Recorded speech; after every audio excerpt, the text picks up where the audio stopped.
Assalamualaikum warahmatullahi wabarakatuh. Perkenalkan, kami dari DB14. Saya Safira Alvina Maharani. Nama saya Nahya Faizah. Nama saya Anang Dwi Novriadi. Hari ini kita akan mempresentasikan tentang collaboration. Yang pertama adalah apa sih yang dimaksud dengan kolaborasi itu?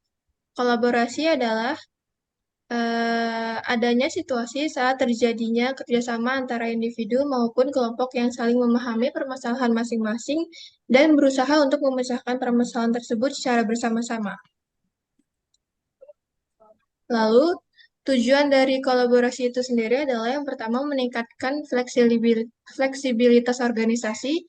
Secara faktual telah diakui bahwa kolaborasi itu merupakan fondasi dasar dari metode pelaksanaannya kerja. Apabila kolaborasi dapat dilaksanakan dengan baik, kemampuan seseorang dan organisasi tersebut akan bertambah kuat dan juga penyelesaian pekerjaan semakin ringan. Lalu ada memperkuat terciptanya talenta yang tinggi. Melalui kolaborasi, dapat diciptakan seseorang atau organisasi yang memiliki daya saing tinggi ketika di dalam organisasi tersebut terdapat orang-orang yang bertalenta tinggi dan di dalam organisasi tersebut akan terbentuk job prospek yang dapat digunakan untuk meningkatkan kemampuan setiap orang sehingga mereka saling menghormati siapa saja yang berkolaborasi. Lalu ada memacu kemajuan bisnis yang lebih cepat. Dalam kehidupan bisnis, budaya kolaboratif sangat bermanfaat bagi mereka dalam peningkatan kemampuan organisasi dalam berproduksi dan mempercepat pemasaran. Lalu ada meningkatkan daya ingat yang lebih tinggi.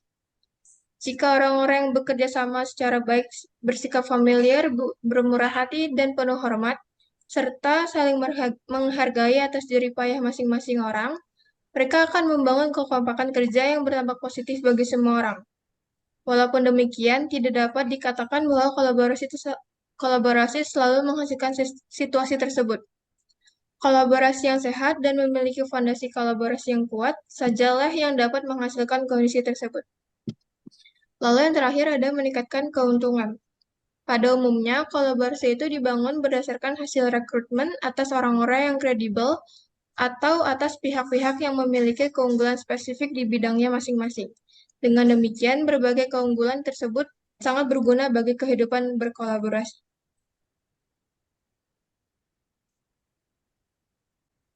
Baik, selanjutnya ada manfaat. Di kolaborasi, ada 3 manfaat. Yang pertama, ada meningkatkan efisiensi. Mengapa? Karena ketika kita melakukan kolaborasi, semua proses pekerjaan akan menjadi lebih efisien untuk dikerjakan karena kita fokus untuk menyelesaikan pekerjaan masing-masing sesuai dengan skill yang kita miliki.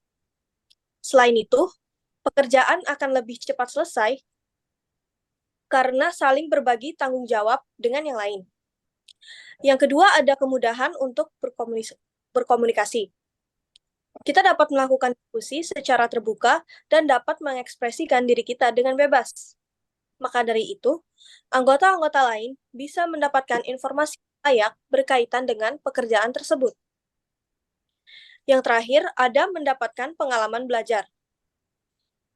Kolaborasi dapat membawa orang-orang dengan latar belakang dan pengalaman kerja yang berbeda secara bersamaan. Dengan begitu, dapat pula mempelajari berbagai jenis pengetahuan dari orang lain, yang juga dapat meningkatkan kemampuan dan keterampilan dalam diri. Selanjutnya ada jenis-jenis kolaborasi. Ada 9 jenis kolaborasi. Yang pertama ada kolaborasi internal.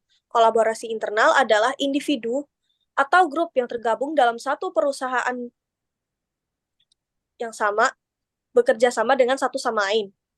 Yang kedua, ada kolaborasi eksternal. Kolaborasi eksternal sendiri adalah individu atau grup bekerja sama dengan individu atau grup yang berasal dari perusahaan yang berbeda. Yang ketiga, ada kolaborasi tim. Kolaborasi tim adalah setiap individu yang berada dalam satu tim bekerja sama satu sama lain. Selanjutnya ada kolaborasi antar departemen. Kolaborasi antar departemen adalah satu departemen dalam perusahaan bekerja sama dengan departemen lain. Lalu ada kolaborasi komunitas. Kolaborasi yang terjadi ketika individu bekerja sama dengan orang lain yang memiliki ketertarikan pada hal yang serupa. Lalu ada kolaborasi virtual.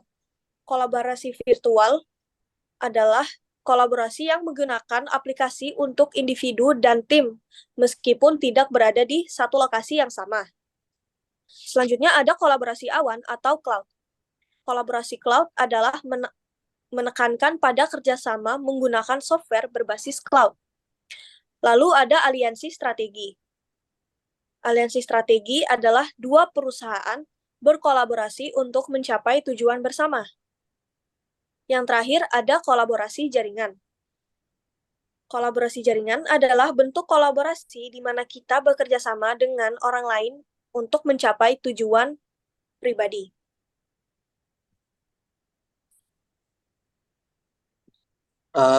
Untuk selanjutnya, ada cara meningkatkan skill kolaborasi. Jadi, ada memastikan semua anggota itu terlibat.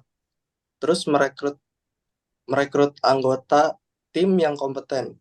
Maksud kompeten itu respon individu atau sosial terhadap kewajiban untuk melakukan tugas dan kegiatan dengan baik. Terus lebih intens dalam berkomunikasi. Terus next. Ada dampak positifnya. Dampak positifnya itu menciptakan penyelesaian pekerjaan yang lebih cepat. Dalam sebuah keluarga misal, setelah makan malam, anak laki-laki yang pertama dapat mengambil piring dari mejanya.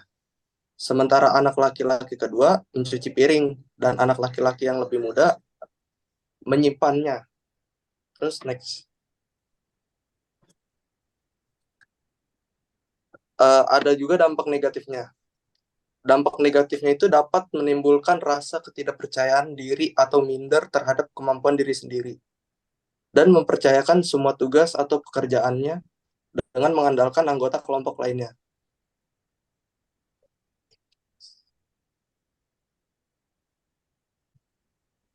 Mungkin sekian presentasi kita hari ini. Jika ada kurangnya, kita minta maaf yang sebesar-besarnya.